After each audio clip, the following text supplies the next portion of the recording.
Everyone, આજે હું તમને નવું ફોર્મેટ શીખવાડીશ. આ ફોર્મેટનું નામ છે મિલકત લેણા. તો ચલો, મિલકત લેણાનું ફોર્મેટ આપ સમક્ષ પ્રેઝન્ટ કરતા હું હર્ષ અને ઉલ્લાસભાઈની લાગણી અનુભવી રહ્યો છું. ગાઈસ, તો લખો પાકું સરવૈયું. પાકું સરવૈયું. અને એમાં આપણે જે ફોર્મેટ બનાવશું એ કઈ બાજુ હશે? મિલકત લેણા બાજુ. ચલો, આ ફોર્મેટ નું નામ છે ફ્રેન્ડ્સ મિલકત લેણા બાજુ. અહીંયા જય દ્વારિકા.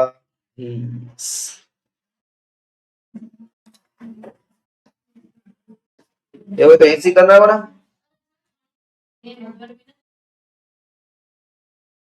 તો કોણ ગયું?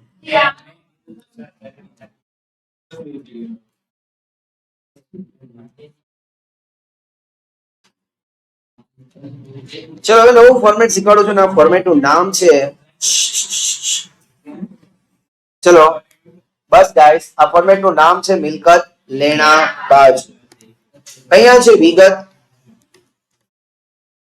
અહીંયા છે નોંધ નંબર, રકમ રૂપિયા, રકમ રૂપિયા. હવે માય ડિયર ફ્રેન્ડ, સમજવાની કોશિશ કરજો આખી વસ્તુઓને કે કઈ રીતના આ બધી વસ્તુઓ હવે થવાની છે ગાઈસ. ચલો બસ. હવે તો વિગતની અંદર મિલકત, અહીંયા લેણા બાજુ લખું છું. મિલકત બાજુ કહેવાય આમ તો જનરલી આપણે લોકો યાદ રાખવા માટે હું મિલકત લેણા બાજુ બોલતો હોઉં છું, પણ આને કહેવાય છે મિલકતની બાજુ. ઓકે માય ડિયર ફ્રેન્ડ્સ, આ કઈ બાજુ છે? મિલકતની બાજુ. હવે મિલકતને બે ભાગમાં વહેંચવામાં આવી છે. પહેલો ભાગ છે બિનચાલુ મિલકતો. બિનચાલુ મિલકતો. બિનચાલુ મિલકતો એટલે શું માય ડિયર ફ્રેન્ડ્સ? કે જે મિલકતોનું આયુષ્ય 1 વર્ષ કરતા વધારે હોય, લાંબા ગાળાની હોય, એને આપણે લોકો પ્રેમથી બોલીએ છીએ બિનચાલુ મિલકતો. ઓકે માય ડિયર ફ્રેન્ડ્સ, બિનચાલુ મિલકતોમાં પણ 4 ભાગ છે. પહેલો છે કાયમી મિલકતો. કાયમી મિલકતો. આ જે કાયમી મિલકતો છે એના પણ બીજા 2 ભાગ છે. પહેલું તો કે દ્રશ્ય મિલકતો. દ્રશ્ય મિલકત એટલે કેવી મિલકત? કે એવી મિલકત કે જેને જોઈ શકાય છે, જેને સ્પર્શી શકાય છે, જેને ટચ કરી શકાય છે, એને કહેવાય દ્રશ્ય મિલકતો. જેમ કે જમીન, મકાન, પ્લાન્ટ યંત્રો, ફર્નિચર, વાહનો. તો આ બધી જે મિલકત છે ફ્રેન્ડ્સ, એને આપણે લોકો પ્રેમથી બોલાવીએ છીએ કાયમી મિલકતો. બીજું આવે છે અદ્રશ્ય મિલકતો. અદ્રશ્ય મિલકતો એ મિલકતો કે જેને જોઈ ન શકાય, અડી ન શકાય, ટચ ન કરી શકાય, જેની કઈ કિંમત હોય, એને કહેવાય અદ્રશ્ય. જેમ કે કાગડી, પછી પેટન્ટ, પછી ટ્રેડમાર્ક, પછી કોપીરાઇટ, પછી સોફ્ટવેર, પછી લાયસન્સ. ઘણી વખત આપણે લોકોએ એક સ્પેશિયલ ધંધો ચલાવવા માટે લાયસન્સ લેવું પડે. જેમ કે ટેલિકોમ્યુનિકેશન કંપની હોય ને, એનો તો લાયસન્સના 1400, 1500, 2000 કરોડ રૂપિયા હોય. બરોબર છે? પછી ફ્રેન્ચાઇઝી ફી ભરવી પડે. ડોમિનોઝ કે એના પિઝાની ફ્રેન્ચાઇઝી લેવી હોય, કટક બટક ને થકા મૂકીને, એના તમારે રૂપિયા ભરવા પડે. બરોબર છે? એમબીએ ચાય વાળા ને, તો આવી બધી ફ્રેન્ચાઇઝી લેવી તેની ફી ભરવી પડે. એને કહેવાય ફ્રેન્ચાઇઝી ફી. તો પેલું મેં તમને શું શીખવાડ્યું? તો કાયમી મિલકત શીખવાડી. કાયમી મિલકતના 2 પ્રકાર, એક દ્રશ્ય, બીજું અદ્રશ્ય. બીજું બિનચાલુ રોકાણો.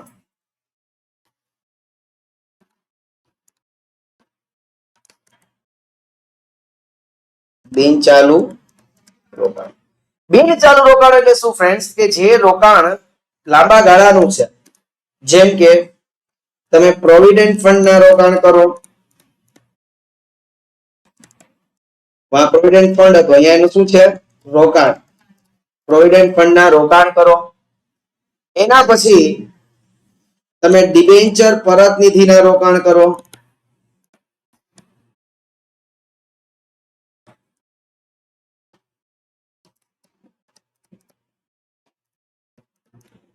એના પછી તમે લોકો છે એ સરકારી જામીનગીરીમાં રોકાણ કરો, એટલે કે સરકારી બોન્ડમાં રોકાણ.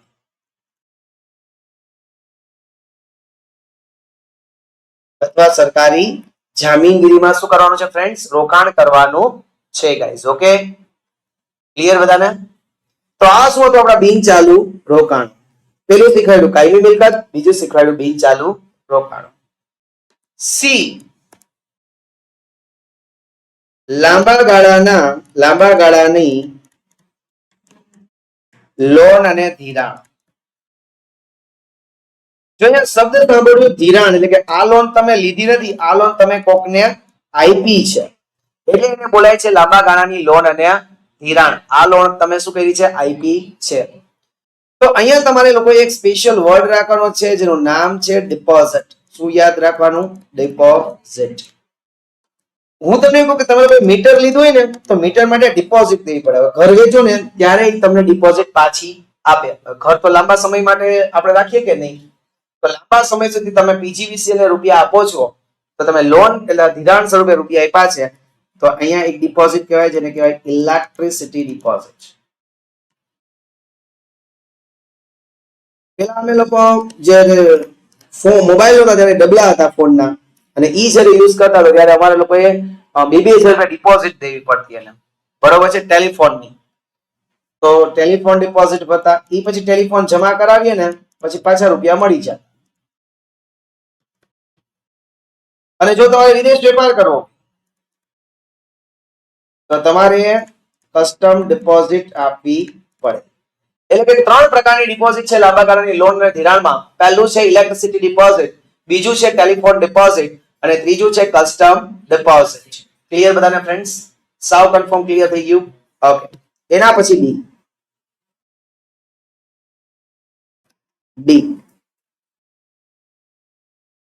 અન્ય બિન ચાલુ મિલકતો.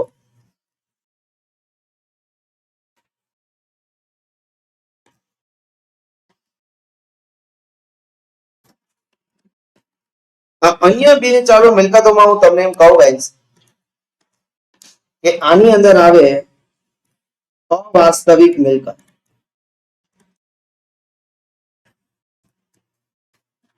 યાદ આવે છે અવાસ્તવિક મિલકત કઈ કઈ હતી?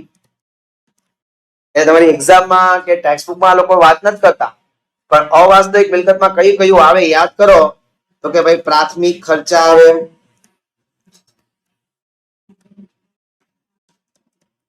ડિબેન્ચર વટાવ આવે,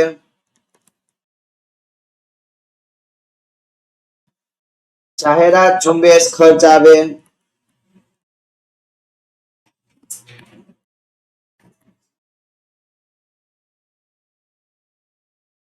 તો આવા બધા જે ખર્ચા છે એને કહેવાય અન્ય બિન ચાલુ મિલકતો.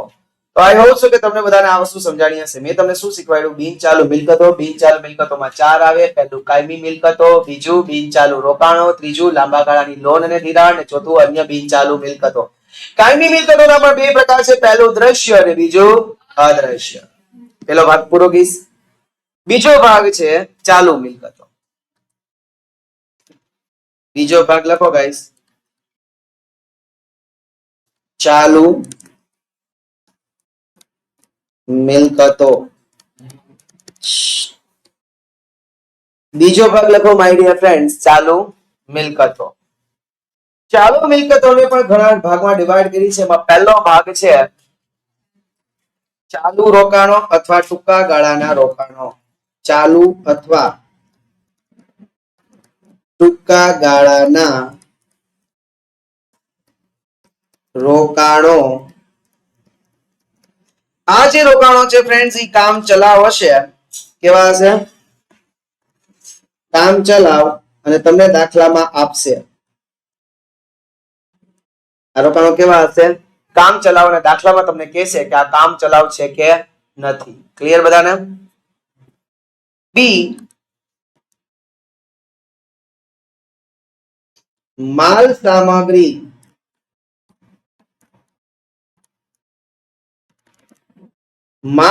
ની અંદર આવશે ફ્રેન્ડ્સ આખર માલ સ્ટોક,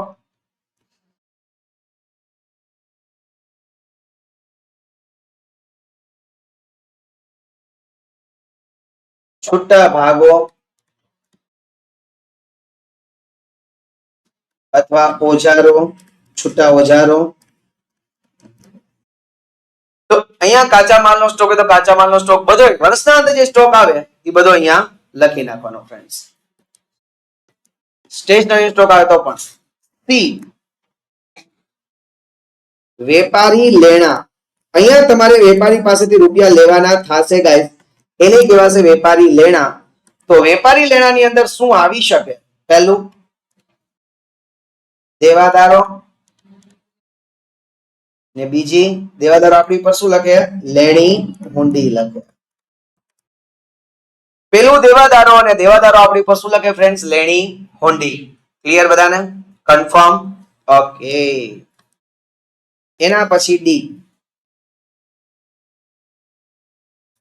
રોકડ અને રોકડ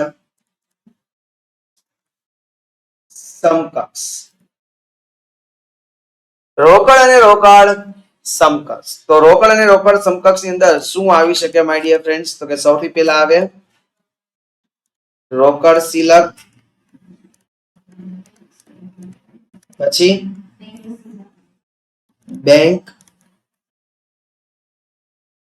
સિલક. પેલું આવે રોકડ સિલક અને બીજું શું આવે ફ્રેન્ડ્સ? બેંક સિલક. ક્લિયર બધાને એવરીવન? કન્ફર્મ છે? ઓકે. ઈ, ટૂંકા ગાળાની લોન અને ધિરાણ. ટૂંકા ગાળાની લોન અને ધિરાણ તમે લોકોને ટેક્સ્ટ બુક ની અંદર એક પણ મેટર્સ આની રિલેટેડ આપી નથી ગાઈસ. અને એફ, અન્ય ચાલુ મિલકતો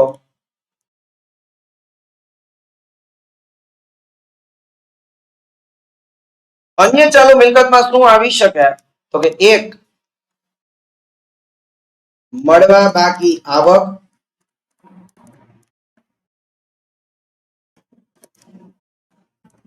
અગાઉથી ચૂકવેલ ખર્ચ.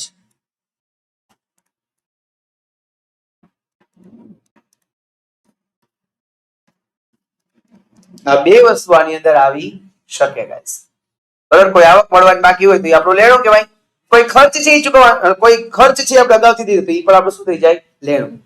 તમારે લોકોએ શું કરવાનું છે? મેઇન હેડિંગ વાઇઝ ટોટલ કરવાનું છે. અહીંયા આ 4 નો ટોટલ અને અહીંયા આ 6 નો ટોટલ. એ ટોટલ કરી નાખો એટલે તમને ટોટલ મળે કુલ ટોટલ, કુલ સરવાળો